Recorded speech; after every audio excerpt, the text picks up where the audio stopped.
নমস্কাৰ মই মোৰ চেনেল এছআৰ ব্লগ মাইনুলে আপোনালোক সকলোকে স্বাগতম কৰিছোঁ আৰু আজি এটা নতুন ৰেচিপি লৈ আপোনালোকৰ মাজলৈ আহিছোঁ। ৰেচিপিটো একেবাৰে সাধাৰণ হয় আৰু একেবাৰে সাধাৰণ বস্তুৰ পৰাই বনাইছোঁ, যদিও বহুত সোৱাদ লগা হয়। সেইকাৰণে মই ভাবিলোঁ মই আপোনালোকৰ মাজলৈ এই ৰেচিপিটো লৈ আহোঁ। ৰেচিপিটো বনাবলৈ মই কাচকল ব্যৱহাৰ কৰিছোঁ, কাচকল আৰু আলু আৰু বিলাহী তিনিটা বস্তুৰে বহুত ধুনীয়াকৈ মই কাচকলৰ তৰকাৰী এইখন বনালোঁ। দেখিছেনে, বহুতেই সোৱাদ লগা হয় এইখন তৰকাৰী। আৰু লগতে মই কাচকলৰে আৰু আলুৰে এইকেইটা মই পিঠা বনালোঁ। এই পিঠাকেইটাও খাবলৈ বহুত ধুনীয়া হয়, চাহৰ লগতো খাব পাৰি, ভাতৰ লগতো খাব পাৰি। আৰু যিসকলে এনেদৰে বনাইছে তেওঁলোকে গম পায়েই খাবলৈ কিমান সোৱাদযুক্ত হয়। আৰু যিসকলে বনোৱা নাই, মই ভাবিলোঁ আপোনালোকৰ মাজলৈ লৈ আহোঁ, বনাই দেখুৱাওঁ, তেতিয়া আপোনালোকেও এইদৰে বনাই খাব পাৰিব। আহকচোন আপোনালোকেও চাওক মই কেনেদৰে বনালোঁ। 5টা কাচকল লৈছোঁ আৰু কাচকলকেইটা মই ভালকৈ ধুই লৈছোঁ আৰু লগতে লৈছোঁ 3টা আলু। এতিয়া কাচকলকেইটা মই মূৰ দুটা কাটি পেলানি এইদৰে দুপিচ কৰি ল'ম। দুপিচ কৰি লৈ পেলানি কুকাৰত সিজাই দিম। এয়া দুপিচ কৰি লৈছোঁ। দুপিচ কৰি আলুকেইটাৰ সৈতে মই কুকাৰত প্ৰথমতে সিজাই ল'ম। এয়া মই কুকাৰত কাচকল কেইটুকুৰা দি দিলোঁ, আলু 3টাও দি দিলোঁ, অকণমান পানী দি এতিয়া ধুনীয়াকৈ মই সিজাই ল'ম। এয়া মই কুকাৰটো গেছত উঠাই দিলোঁ আৰু 2-3টা চিটি মৰালৈকে কুকাৰটো গেছতে থ'ম, তাৰপিছত কুকাৰটো ঠাণ্ডা হ'বলৈ দিম। এয়া বিলাহী 4টা আৰু পিঁয়াজ 2টা মই সৰু সৰুকৈ কাটি লৈছোঁ আৰু এইখিনি এতিয়া মই এয়া মিক্সি জাৰটোত দি দিম। মিক্সি জাৰটোত পিচি ল'ম। এয়া পিঁয়াজো দি দিছোঁ লগতে, আৰু এয়া জিৰা এচামুচমান হ'ব সৰু চামুচেৰে, এয়া দি দিছোঁ। এইখিনি মই এতিয়া ধুনীয়াকৈ মিক্সি জাৰত পিচি ল'ম। এয়া কল কেইটুকুৰা মই বাকলি ধুনীয়াকৈ গুচাই ল'লোঁ আৰু আলু 3টাৰো বাকলি গুচাই ল'লোঁ। ইয়াত এতিয়া আমি এয়া ডাঙৰ চামুচেৰে 2 চামুচ বেচন দিছোঁ। এয়া 2 চামুচ আমি বেচন দিছোঁ আৰু অকণমান অকণমান হালধি দিছোঁ আৰু নিমখ দিম। নিমখ সোৱাদ অনুসৰি আমি নিমখ দিম যিমানখিনি লাগে। আৰু লগতে আমি অকণমান এয়া জনি হয় অকণমান আজৱাইন অকণমান মোহাৰি পেলানি দি দিছোঁ ইয়াতে। আৰু লগতে আমি দিছোঁ 1 পিঞ্চ এয়া baking soda. Baking soda 1 pinch দিছোঁ, তেতিয়া কোমল হ'ব, আমাৰ বলকেইটা খাবলৈও ভাল হ'ব। এতিয়া মই এইখিনি ইয়াত পিঁয়াজ ধনিয়াৰ পাত এইবোৰ দিব পাৰি, মই পিঁয়াজ বা ধনিয়া পাত দিয়া নাই, দিলে ভাল হয়। আৰু এইখিনিতে খুব ধুনীয়াকৈ আমি সানি ল'ম। এয়া হাতেৰে সানিছোঁ, হাতেৰে সানিলে ভাল হয়। ধুনীয়াকৈ আমি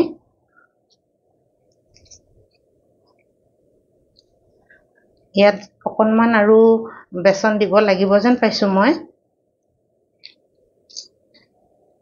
এয়া আৰু এচামুচ বেচন লাগিব, মই দি দিওঁ।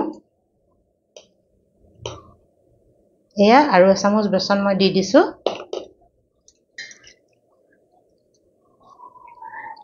আৰু এইখিনি এতিয়া ধুনীয়াকৈ মই সানি ল'ম, যাতে ধুনীয়াকৈ বল বনে। আৰু বেচন যদি লাগে তেতিয়া দিম, বেচন এইকাৰণে দিছোঁ বাইণ্ডিং হ'বৰ কাৰণে, তেতিয়াহে বলকেইটা ধুনীয়াকৈ লাডু বনিব, বাইণ্ডিং হ'ব। এয়া দেখিছেনে, এতিয়া মই ধুনীয়াকৈ ভালকৈ সানি ল'ম। এয়া আমাৰ ধুনীয়াকৈ সানি ল'লোঁ মই ভালদৰে। এতিয়া মই হাতত এয়া তেল অকণমান লগাই লৈছোঁ আৰু সৰু সৰু বল বনাই যাম। এয়া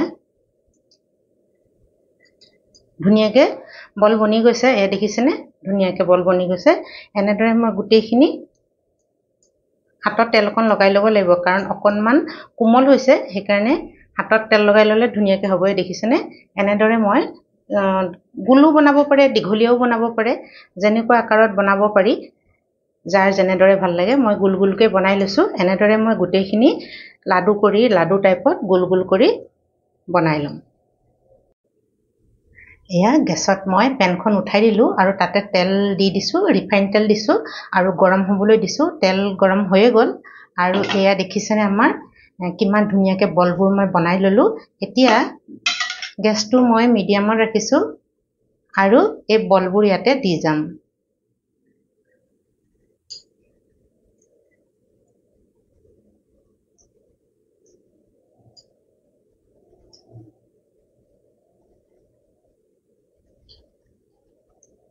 পেনখনত যিমান আহে আমি সিমানখিনি ইয়াতে দি যাম। এয়া দেখিছে নহয়। আৰু মই এতিয়া এনেকৈ পেনখনে লৰাই দিছোঁ, কাৰণ কোমল হৈ আছে। যদি মই হাতা লগাওঁ বা চামুচ লগাওঁ তেতিয়া ভাগি যোৱাৰ সম্ভাৱনা থাকে। সেইকাৰণে মই পেনখনেৰে এনেকৈ লৰাই দিছোঁ। এয়া এপিনো দিব পৰা হৈ গৈছে, দি দিছোঁ। এয়া চাওকচোন, এনেদৰে মই লৰাই দিছোঁ। গেছটো মই মিডিয়ামত থৈছোঁ আৰু ধুনীয়াকৈ এনেদৰে মই ভাজি ল'ম। এয়া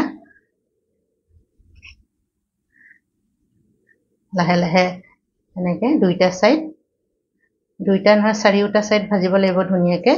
আৰু যদি মই হাই ফ্লেমত দিওঁ তেতিয়া ৰঙা হৈ যাব, কিন্তু মাজৰখিনি কেঁচা হৈ থাকিব। সেইকাৰণে অলপ ফ্লেমটো কম কৰি মই এইদৰে ভাজি ল'ম।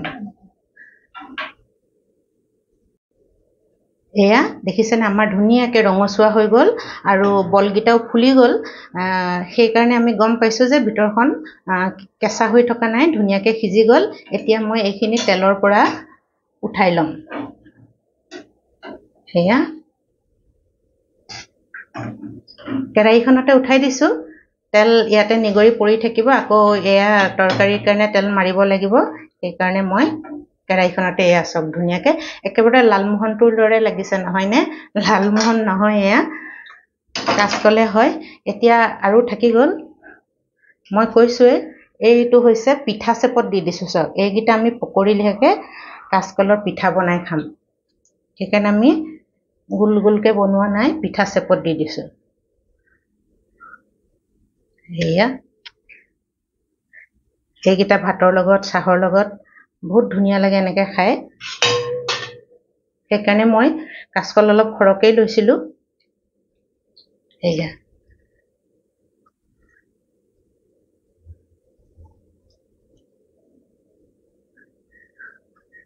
দেখিছেনে, ধুনীয়াকৈ দি দিলোঁ। আৰু দুটা আছে, ইয়াতে দি দিওঁ এটা। এইটো গেছটো অকণমান বেছিকৈ দিছোঁ। এতিয়া আমি এইখিনিও ধুনীয়াকৈ ভাজি ল'ম। আৰু এইখিনি আমি ইয়াৰ ওপৰত চাট মছলা জলকীয়া দি একদম মই দেখুৱাম আপোনালোকক। এইখিনি আমি তৰকাৰী নবনাওঁ, বলখিনিৰেহে তৰকাৰী বনাম। এইখিনি আমি পকৰা বা পিঠা লেখীয়াকৈ ধুনীয়াকৈ খাম। এয়া আমাৰ পিঠাকেইটা হৈ গ'ল, চাওকচোন কিমান ধুনীয়া লাগিছে, দেখিছেনে? এতিয়া মই এইকেইটা তেলৰ পৰা উঠাই দিম। আৰু এইকেইটা পিঠা আপুনি চাহৰ লগতো খাব পাৰে, ভাতৰ লগতো খাব পাৰে, বহুত ধুনীয়া লাগে। আপোনালোকে এনেদৰে কাচকলৰ পিঠা বনাই খাইছেনে বাৰু? যদি খোৱা নাই এবাৰ খাবচোন, বহুত ভাল লাগে খাবলৈ। আৰু যিসকলে মিঠা নাখায় তেওঁলোকৰ কাৰণেতো এইবিধ পিঠা বহুতেই ভাল। আৰু মিঠা নোখোৱাসকলৰ কাৰণে কাচকলৰ পিঠা। আৰু কাচকল এনেও আমাৰ হেল্থৰ কাৰণে বহুত ভাল, পেটৰ কাৰণে বহুত ভাল। সেয়া আমাৰ হৈ গ'ল, দেখিছেনে? এইকেইটা পিঠা বনাওঁতে পিঁয়াজো মিলাব পাৰি। পিঁয়াজ আৰু অলপমান কেঁচা জলকীয়া, ধনিয়া মই দিয়া নাই বাৰু, কিন্তু ইয়াৰ ওপৰতহে দিম মই দেই। ইয়াৰ ওপৰত মই চাট মছলা জলকীয়া গুড়ি মিলাই দিম। যেতিয়া মই প্লেটত সজাম আপোনালোকক ধুনীয়াকৈ মই দেখুৱাম। দেখিছেনে কিমান ধুনীয়াকৈ ইমানবোৰ পিঠা হৈ গ'ল। এতিয়া আমি তৰকাৰীখন বনাম। গেছত মই কেৰাহীখন পাতি দিলোঁ আৰু অকণমান মিঠাতেল দি দিছোঁ। তেল গৰমেই হৈ গ'ল। এতিয়া মই পাঁচফোৰণ অকণমান ইয়াতে দি দিছোঁ। এয়া পাঁচফোৰণখিনি ফুটাৰ লগে লগে ইয়াত পিঁয়াজ দি দিছোঁ।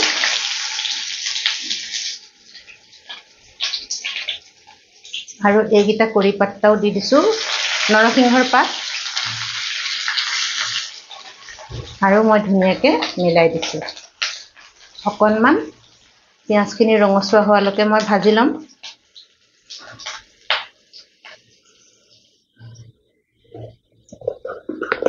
আৰু তাতে মই এয়া হালধি পাউডাৰো দি দিছোঁ।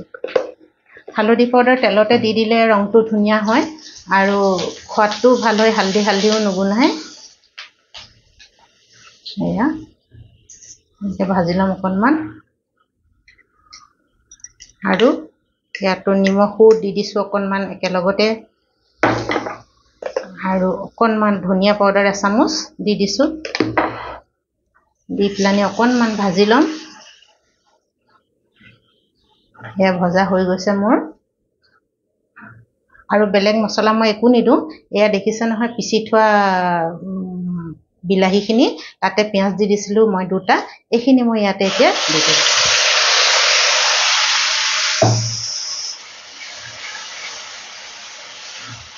সেয়া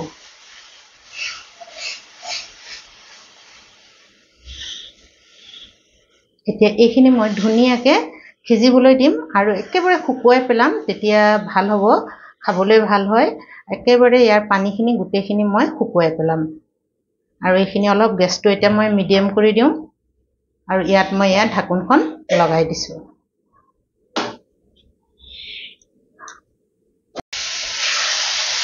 সেয়া আমাৰ দেখিছেনে একেবাৰে শুকাই গ'ল, অকণমানো পানী নাই, আৰু এই কিনাৰে কিনাৰে তেল বিৰিঙি গৈছে। এনেকুৱা অৱস্থালৈ যদি আমি লৈ আহোঁ টমাটৰ আৰু পিঁয়াজৰ পেষ্টখিনি, তেতিয়া খাবলৈ বহুতে সোৱাদ হয়। আৰু ইয়াত মই অকণমান এয়া জলকীয়া গুড়ি দি দিছোঁ। এইটো বেছি জ্বলা নহয় খাবলৈ, কালাৰটো ধুনীয়া আহে, সেইকাৰণে দিলোঁ। আৰু এয়া অকণমান জালুকৰ গুড়ি মই ইয়াতে মিলাই দিছোঁ। জালুকৰ গুড়িকণ মিলাই দিলে কাচকলৰ চব্জিত খাবলৈ বহুত ধুনীয়া হয়। আগতে আমাৰ মাহঁতে বনাই তেনেকৈ। এতিয়া মই এইখিনি ভালদৰে মিলাই দিম। দেখিছেনে ধুনীয়াকৈ হৈ গ'ল। এতিয়া ইয়াত মই আৰু চাৰিওপিনে পানী তেল বিৰিঙি গৈছে, ধুনীয়াকৈ হৈ গৈছে। এতিয়া ইয়াত মই পানী দিম। এয়া পানী এগিলাচ পানী মই ইয়াতে দি দিছোঁ। এগিলাচ পানী মই ধুনীয়াকৈ দি পেলানি ভালদৰে এইখিনি মই মিলাই দিম। এয়া আৰু এতিয়া এইখিনি মই অকণমান দেৰি উতলিবলৈ দিম। 2-3টা উতল অহাৰ লগে লগে মই কাচকলৰ যিখিনি বল বনাই থৈছিলোঁ সেইখিনি ইয়াতে দি দিম। এতিয়া এইখিনি অকণমান উতলক, মই ঢাকোনখন লগাই দিছোঁ।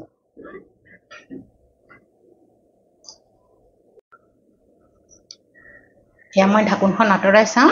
এয়া চাওকচোন ধুনীয়াকৈ উতলি গৈছে। গেছটো কমাই দিছোঁ মই, নহ'লে একদম মুখতে পানী পৰিব। এয়া ধুনীয়াকৈ উতলি গ'ল আৰু অকণমান পনীয়া হৈ আছে, দেখিছেনে? আৰু বহুত ধুনীয়া গন্ধ ওলাইছে। মছলা যদিও মই বেছি দিয়া নাই, তথাপিতো মই বিলাহী আৰু পিঁয়াজ পিছোতে অকণমান জিৰা দি দিছিলোঁ নহয়, সেইকাৰণে বহুত ধুনীয়া গন্ধ ওলাইছে। জিৰা আৰু ধনিয়া পাউডাৰ মিলাই দিছিলোঁ। এয়াই মছলা মই দিছোঁ। আৰু ইয়াত এতিয়া গৰম মছলাও মিলাব পাৰি আৰু ধনিয়া পাতো মিলাব পাৰি, মোৰ ওচৰত নাই। আৰু মছলা মই বাৰু জানি বুজিয়ে বেছি নিমিলাওঁ, অকণমান চিম্পুলকৈ বনাইছোঁ। কিন্তু যদি মছলা বেছি খায় তেতিয়া তেওঁলোকে ইয়াত এতিয়া গৰম মছলা মিলাব পাৰে। আৰু এতিয়া এয়া যে মই বলখিনি বনাই থৈছিলোঁ, তেলত ভাজি থৈছিলোঁ, এইখিনি মই ইয়াতে দি দিম। এতিয়া এইখিনি ইয়াতে মই ধুনীয়াকৈ দি দিম। এয়া আৰু মই ভালদৰে মিলাই দিম। দেখিছেনে কিমান ধুনীয়া লাগিছে? এইখিনি আপোনালোকে দেখিছেনে অলপ পনীয়া হৈ আছে, এইকাৰণে পনীয়া কৰি ৰাখিছোঁ। এতিয়া ইয়াৰ ভিতৰত চব সোমাই যাব, এই বলকেইটাৰ ভিতৰত সোমাই যাব। যদি মই তৰিখন মানে এইটো বেছি ডাঠ কৰি দিওঁ, তেতিয়া ইয়াৰ ভিতৰত নুসুমাব। সেইকাৰণে মই অলপ পনীয়া কৰি থৈছোঁ, যাতে বলকেইটাতো সোমাই যায় আৰু সোৱাদ লগা হ'ব তেতিয়া। এয়া আপোনালোকে বাৰু এনেদৰে কাচকলৰ চব্জি বনাই খাইছেনে? কাচকলৰ তৰি বনাই খাইছেনে? আৰু যদি খাইছে তেতিয়া আৰু কিমান ধুনীয়া হয়, সোৱাদ লগা হয় আপোনালোকে জানেই। যদি নাই খোৱা তেতিয়াহ'লে এনেদৰে এবাৰ বনাই খাবচোন, বহুত ভাল লাগিব খাই। এতিয়া মই গেছটো অলপ বেছি কৰি দিছোঁ আৰু উতল আহিবলৈ দিম 2টামান, তেতিয়া তাৰপিছতহে গেছটো অফ কৰিম। আৰু মই ঢাকোনখন লগাই দিছোঁ। এয়া মই ঢাকোনখন দাঙি চাওঁ। এয়া চাওকচোন কিমান ধুনীয়াকৈ হৈ গৈছে একদম। মই গেছটো অফ কৰি চিম কৰি দিছোঁ বাৰু। এয়া আমাৰ একদম ধুনীয়াকৈ তৰিখন ডাঠ হৈ আহিলে, দেখিছেনে? তৰি ডাঠ হৈ আহিলে একেবাৰে এতিয়া হৈ গ'ল আৰু এতিয়া এয়া আমি গৰম ভাতৰ লগত ৰুটিৰ লগত পুৰিৰ লগত এনেদৰে কাচকলৰ তৰিখন খাব পাৰোঁ কোনেও নক'ব এয়া দেখিলে এয়া যে কাচকলৰ তৰি হয় কাচকলৰ চব্জি হয় বুলি কোনেও নক'ব দেখিছেনে কিমান ধুনীয়া লাগিছে দেখিবলৈ আৰু খাবলৈ বহুত সোৱাদ লগা হয় আপোনালোকে যদি বনাইছে গম পায়ে যদি নাই বনোৱা এনেদৰে বনাই চাব এদিন আৰু মোক কমেণ্টছত লিখিব কেনেকুৱা হৈছে এতিয়া মই ঢাকোনখন লগাই দিলোঁ আৰু গেছটো অফ কৰি দিছোঁ আৰু ঠাণ্ডা হ'লে আপোনালোকক সাৰ্ভ কৰি দেখুৱাম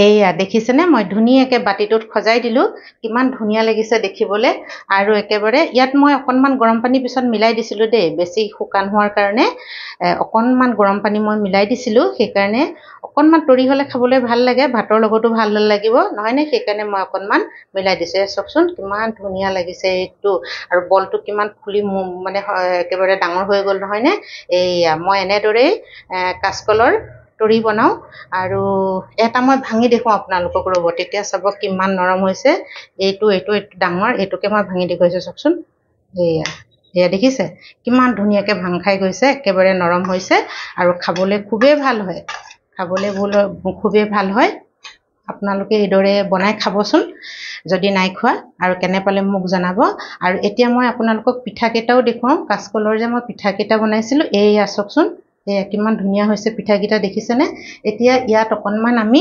ওপৰতে জলকীয়া পাউডাৰ বা এইটো কি বুলি কয় জালুকৰ গুড়ি মিলাই দিব পাৰি মই অকণমান এয়া চাট মছলা হয় এনেকৈ দি দিছোঁ খাবলৈ চাট মছলা দিলে চব বস্তুতে খাবলৈ ভাল হয় এইটো কাচকলৰ পিঠা হয় সেইকাৰণে ইয়াতো অকণমান ধুনীয়াকৈ এয়া মই মিলাই দিছোঁ দেখিছেনে আৰু খাবলৈ বহুতেই সোৱাদ লগা হয় পিঠাকেইটাও মই এটা ভাঙি দেখুৱাওঁ আপোনালোকক এইটো চাওকচোন সেইটো একদম নৰম একেবাৰে নৰম খাবলৈ বহুত ধুনীয়া হয় আপোনালোকে এনেদৰে যদি খাইছে ভাল কথা যদি নাই খোৱা তেতিয়াহ'লে আপোনালোকে এনেদৰে পিঠা চাহৰ লগতো খাব পাৰিব এইটো নিমখীয়া পিঠা আৰু এয়া আমাৰ কাচকলৰ তৰকাৰীখনো কিমান ধুনীয়া হৈছে দেখিছেনে খাব পাৰিব আৰু ইয়াত ধনিয়া ওপৰতে দি দিয়া হ'লে আৰুৱে ভাল লাগিলেহেঁতেন মোৰ ওচৰত ধনিয়া নাই সেইকাৰণে মই নিদিলোঁ আৰু নহৰু আদাৰ পেষ্টটো ইয়াত দিব পাৰি আগতে যেতিয়া তেল মাৰি দিয়া হৈছিল তেতিয়া সেই সময়ত মই অলপ কম মছলাৰে বনাইছোঁ কাৰণে চিম্পুলকৈ এনেদৰে বনালোঁ যোনে যেনেদৰে ভাল পায় তেনেদৰে মছলা মিলাই খাব পাৰে বহুতেই সোৱাদ লগা হয় আৰুনো কি ক'ম দেখিলে আপোনালোকে চাই কেনেকুৱা পালে মোক জনাব আৰু কমেণ্টছ কৰিব আৰু লাইক কৰিব আৰু মোৰ চেনেলটো ছাবস্ক্ৰাইব কৰি ল'ব যিসকলে কৰা নাই তেওঁলোকে ছাবস্ক্ৰাইব কৰি ল'ব বুলি মই আশা কৰিলোঁ তেওঁলোকক অনুৰোধো কৰিলোঁ আৰু লাইক কমেণ্টছো কৰিব কেনেকুৱা লাগে আপোনালোকৰ কমেণ্টছবোৰ পঢ়ি মোৰ বহুত ভাল লাগে আৰু নতুন নতুন ৰেচিপি বনাবলৈ মোৰ মন যায় আপোনালোকক কেনেদৰে মই ভাল ভাল ৰেচিপি দিব পাৰোঁ তাকে মই ভাবি থাকোঁ কমেণ্টছ পঢ়িলে মোৰ বহুত ভাল লাগে সেইকাৰণে কমেণ্টছ আপোনালোকে দিব আৰু ইয়াকে কৈ আজি মই মোৰ ভিডিঅ'টো সামৰণি মাৰিছোঁ আৰু শেষলৈকে চোৱাৰ কাৰণে বহুত বহুত ধন্যবাদ জ্ঞাপন কৰিলোঁ আৰু হৃদয়ৰে ধন্যবাদ জ্ঞাপন কৰিছোঁ কাৰণ আপোনালোকে মোৰ চেনেলটো আগবঢ়াই লৈ গৈছে ইমান ভালদৰে সহায় সমৰ্থন কৰি আগবঢ়াই লৈ গৈছে এনেদৰে আপোনালোকে ৰেচিপিবোৰ চাব আৰু যদি ভাল লাগে মোক সহায় সমৰ্থন কৰি মোৰ চেনেলটো আৰু মোক মৰম দি আগবঢ়াই লৈ যাব বুলি আশা কৰিলোঁ আৰু ইমানতে আজি মই ভিডিঅ'টো সামৰিলোঁ ধন্যবাদ